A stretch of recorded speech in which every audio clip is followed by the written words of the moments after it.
west to take a look at the defending NBA champions, the Los Angeles Lakers, and they were busy during free agency. They traded for Dennis Schroeder and signed Montrezl Harrell, Marc Gasol, and Wes Matthews. However, Shams, of course, everybody wants to know what's going on with Anthony Davis. Everyone expecting him to sign that long-term contract with the Lakers. What's the latest on that?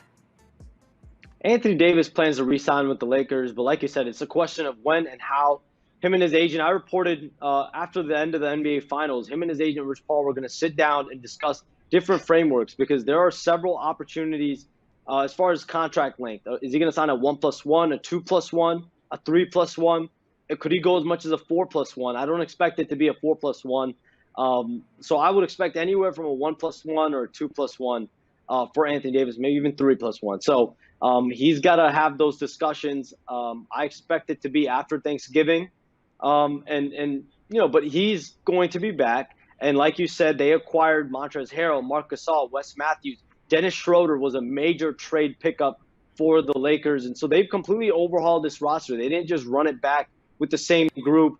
Dwight Howard goes to Philadelphia. Danny Green goes to Philadelphia. Avery Bradley goes to Miami. So they've turned over this roster to try to really elevate it and make it better. And Brandon, with all the moves that the Lakers have made during free agency, what says that they can contend for another NBA title? Well, the two pieces that I focus on, Dennis Schroeder gives them sort of a combination of what they needed last year. They needed more punch off the bench. They needed somebody who could go create offense, easy offense that didn't rely on sort of LeBron being full-time ball handler, playmaker extraordinaire for everyone. So Dennis gives them somebody that could play starter minutes, but probably comes off the bench and really hits hard. He also gives them a guy who can run some pick and roll and make plays for others, but is going to do things in transition and open it up. But I really love the Montrezl Harrell signing, which really speaks to the power of recruiting. When you look at that, I mean, he takes essentially $3 million more than he's made in his recent years with the Clippers, coming off really one of his best stints, sixth man of the year. Tremendous job by LA, aka LeBron and Rich Paul, to steal him away and give them a guy that can play the five every minute he's on the floor with Anthony Davis. We know that Anthony Davis really likes to be on the perimeter, kind of versatile scorer, but does not want to be a five. So this is really a perfect match, much more so, I think, than the large, lanky fives matching up with Anthony Davis that they had last year. The Atlanta Hawks, they were very busy during free agency, especially with all of that cap space. They were able to sign Danilo Gallinari, Bogdan Bogdanovic, Chris Dunn, as well as Rajon Rondo. However, let's focus on these two players right here, Gallinari and Bogdanovic. Brandon, how do these two players complement an all-star like Trae Young? Well, good for the Hawks that they're going for it. I mean, there's been long talk about needing to bolster with veterans. This is a very cheap roster. In fact, they were in danger of not reaching the minimum salary as dictated by the CBA. So they had all sorts of flexibility to go out and make a move.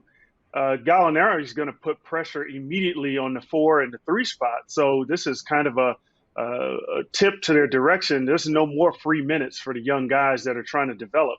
They're going to have to really earn it. Bogdan's going to put pressure on the 1 and 2 spot and the 3 spot. So let's just call it DeAndre Hunter, John Collins. These guys are not going to get free minutes. Herter. I like Rondo in the sense that he can be a veteran mentor to Trae Young. Not sure how many minutes he gets as a 1, and I don't know if you can move Trae to the 2 a ton given his lack of defense. My big concern, while they're going to have a veteran presence and more playmakers and shooting, is I don't know that it did a ton for them defensively where they really struggled, but they did enhance their overall IQ. And Bogdanovic had a crazy week. Initially, reports came out that he would be headed to Milwaukee, but then that deal fell through. And then obviously now he's with Atlanta. Shams, walk us through how that deal went down with Bogdanovic. So like you said, the talk around the league was that Bogdan Bogdanovic would end up with the Milwaukee Bucks on a sign and trade, that he wanted to play in Milwaukee, wanted to play with Giannis Antetokounmpo, but that deal got out there and there was a better deal out there elsewhere, and it became in Atlanta, and 4 years, $72 million trumps the offer that the Bucks discussed with him to potentially go there.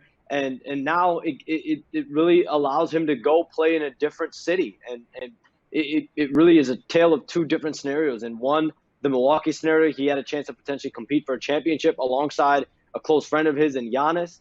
And then now in Atlanta, he's going to get an opportunity to play a lot and play on a team that's trying to get to the playoffs, but is not quite anywhere near where Milwaukee is. So a few extra $1 million, but overall, Bogdanovic very likely would have ended up a buck, it seems, if it wasn't so known to everyone that was the plan 4 days outside of free agency.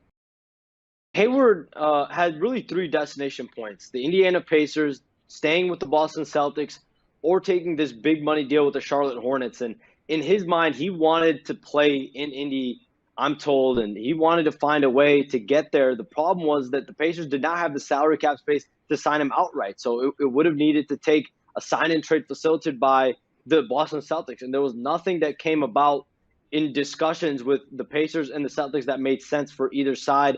Talks were not fruitful, I'm told. And so he really looked at either the Celtics or the Hornets, and he had a late-night conversation with Michael Jordan before the start of the weekend that really propelled him in that direction to go sign with the Hornets on a 4-year, $120 million deal, being able to have more of a focus on himself as a leader of the offense, being a lead alpha player on both ends of the floor. Those were all appealing to him to go to the Hornets and not returning to the Celtics.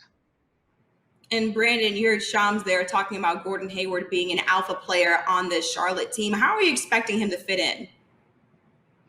Well, I expect him to fit nicely. I mean, Shams is right. The Charlotte Hornets don't need a piece; they need a guy. As we refer to it, they need a real guy. When you change the narrative a little bit on Gordon Hayward, I mean, he had a tragic injury, but he recovered from that injury. I think he played 72 games the year after sitting out, and he started all 52 games that he played in last year. I mean, he's played high-level reserve and then starter minutes.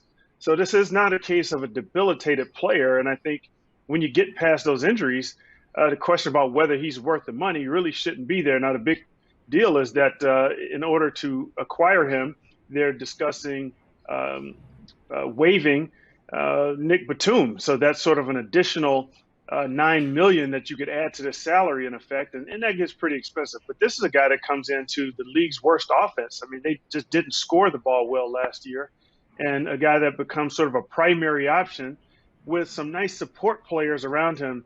So this is the start. They're going to have to get other players, namely a draft pick that they just picked up in LaMelo Ball, to elevate this entire team's play.